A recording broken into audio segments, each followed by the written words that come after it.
Hello guys, good morning. Yan, Good morning. kagigising lang namin.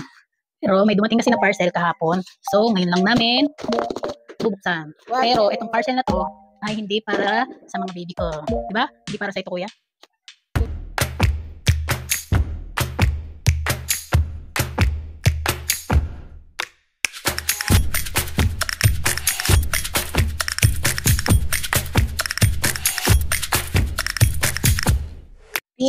Ang parcel na to ay para kay baby.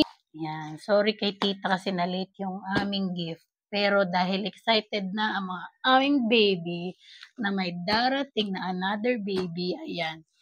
Meron kaming gift. I-unbox namin. Ulit-ulitin talaga natin kasi makulit siya. Ayaw niyang move on. Nakabili na rin naman kami ng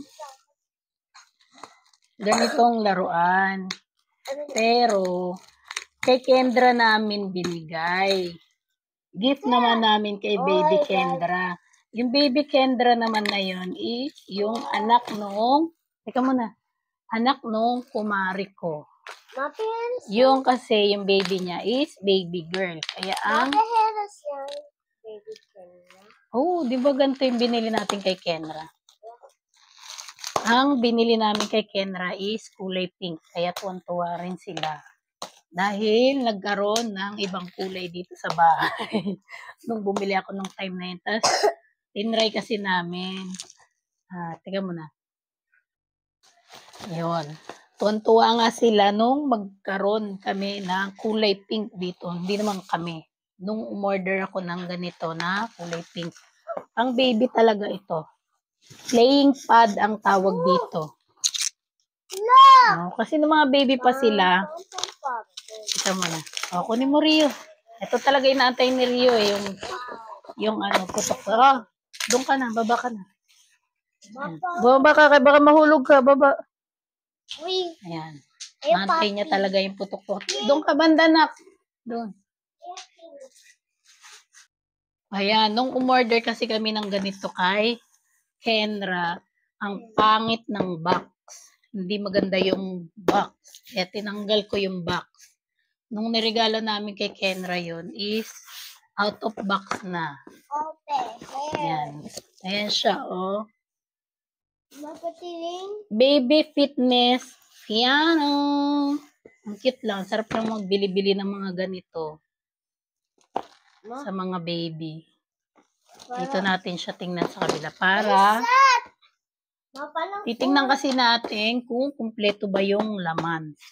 No? Dahil kung hindi kumpleto yung laman, pwede pa natin itong i-refund. Baby boy. Yan. Baby boy. Ang binili ni mamang color is color green. I'm lemon. Para kay baby Boy. ang pangalan niya ay Hezekiah. Hezekiah. Ayan. So, titingnan natin yung laman. Kulay green. Ayan. O, diba? May mga... No, hindi sa'yo to. Pang baby to. Yun na, may sasabi ko nung nag-unbox din ako nung kay Kendra na ganitong toy. Gusto rin niya. Pero pang baby kasi ito. Ito yung mga tumutunog-tunog na nakabitay doon sa laruan. No, it's not yours na. Kay baby yan. Baby ni tita. Check lang natin. Titignan lang natin kung kumpleto. Okay. Yan. Tignan lang natin kung kumpleto.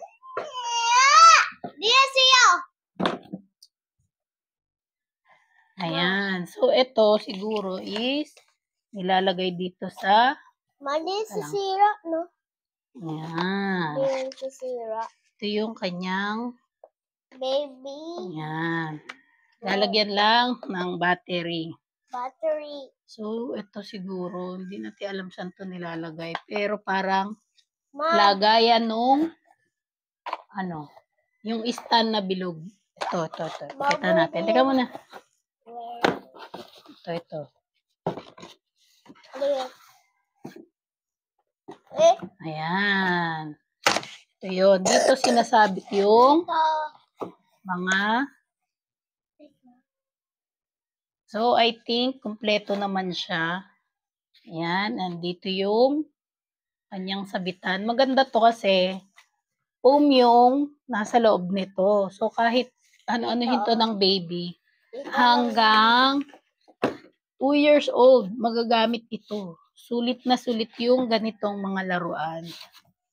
Ito, dito lang. So, I think kumpleto to siya. Hindi ko na bubuksan kasi para hindi ilad yung mga baby. Maengget. So, ayan, meron na siya. Umiilaw-ilaw to at tumutunog-tunog. Ayan, dalawa rin yung sa side stand niya at dalawa rin yung parang brace, ano niya. Oo, huwag mo pindot-pindotin. Huwag pindot yan.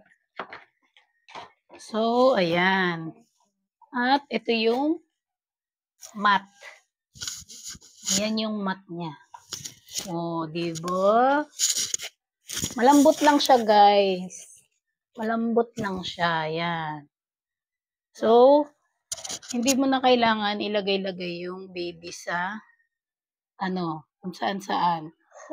Or, anong tawag nito? Lagay sa upuan. Diba? Ilagay sa walker. Diba? Kasi ilagay sa walker, pwede kang maglatag ng rubber mat. Tapos, lagay mo yung itong design na to at pwede siyang maglaro ng maglaro. Dahil, mas maganda ang mga baby na naglalaro. Maraming kulay-kulay na nakikita. Yun. May mga sounds na naririnig. Yun. Parang much better na ganun yung mga baby na ganun yung mga nakikita nila. At laging kinakausap. Mas mabuting kinakausap ang mga baby mula nang nasa tummy pa lang ni mommy at hanggang sa paglabas nila ng tummy.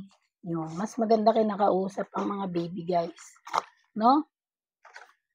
Habang nasa tiyan pa lang at paglabas kasi yung brain development nila is maagang nade-develop kapag kinakausap sila ng maaga.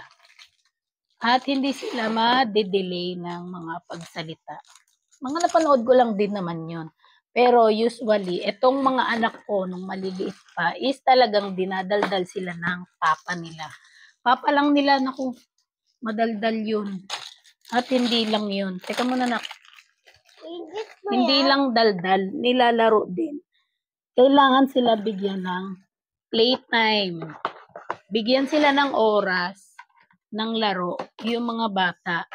Kasi, kailangan nila yon. Kumbaga parang activity nila yon. Dahil, syempre, sa panahon ngayon, sabi nga nila is AI, no? Panahon ng mga AI ngayon dahil sa mga gadget. Dahil sa mga gadget, no? Ayan. Kaya, maraming mga bata na hindi nagpo-progress yung mga development.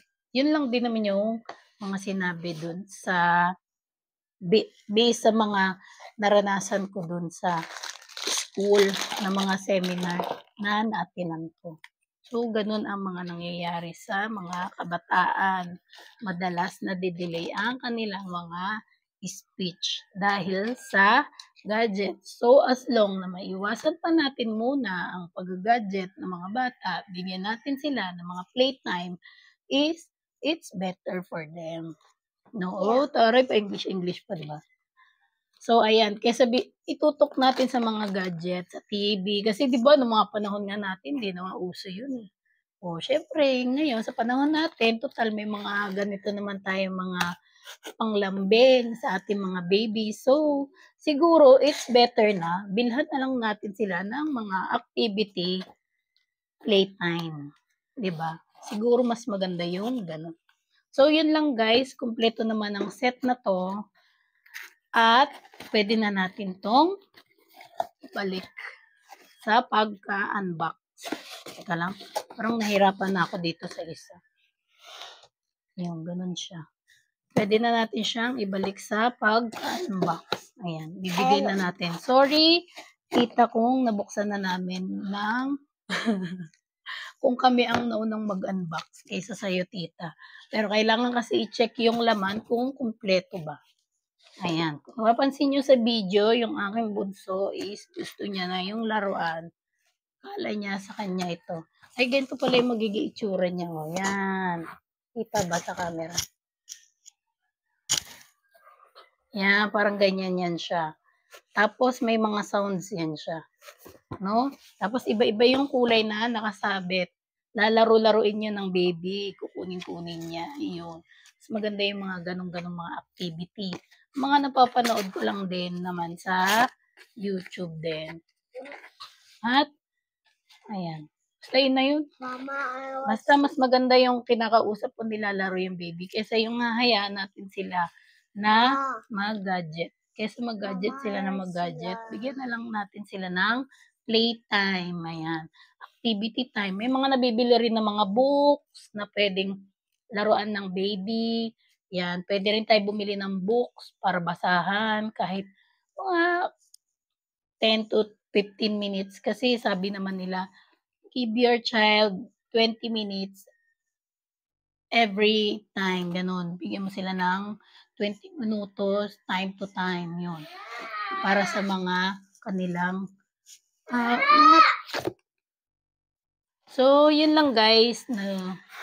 Yun. Kay Kendra ka, yung binili namin ganito. Yung binili kong ganito is kulay pink. Yan. Maganda kasi yung mga ganitong mga laro-laruan. Yan. So, iti-tape ko na lang siya ulit. Pero at least, kumpleto yung laman. Wala tayong ibabalik. No? Ito, maganda yung pagkakarton pa. Ayan o. Diba? Yung kay Kendra kasi, na nabili namin ganito, is as in, yung karton, ang pangit, bulok. Nag-comment nga ako sa TikTok noon eh, ang pangit ng karton, bulok. Tinanggal ko yung karton, tapos nung binalot ko yung regalo, nilagay ko na lang sa, yung balot ng mga pang baby. So, yun lang guys, hanggang dito na lang yung vlog ko. Ayan, shinare ko lang yung pagbukas dito sa sa aming regalo ng mga baby ko kay baby. Sabi na baby? Baby boy. Kay baby boy daw. Hindi nila mabanggit yung pangalan. Kay baby Hezekiah. So, yun lang at hanggang dito na lang. Thank you so much everyone sa mga hindi pa nag-hit ng notification bell dyan sa baba. Mag-click na kayo and mag-subscribe na kayo. Thank you so much everyone and goodbye and see you around.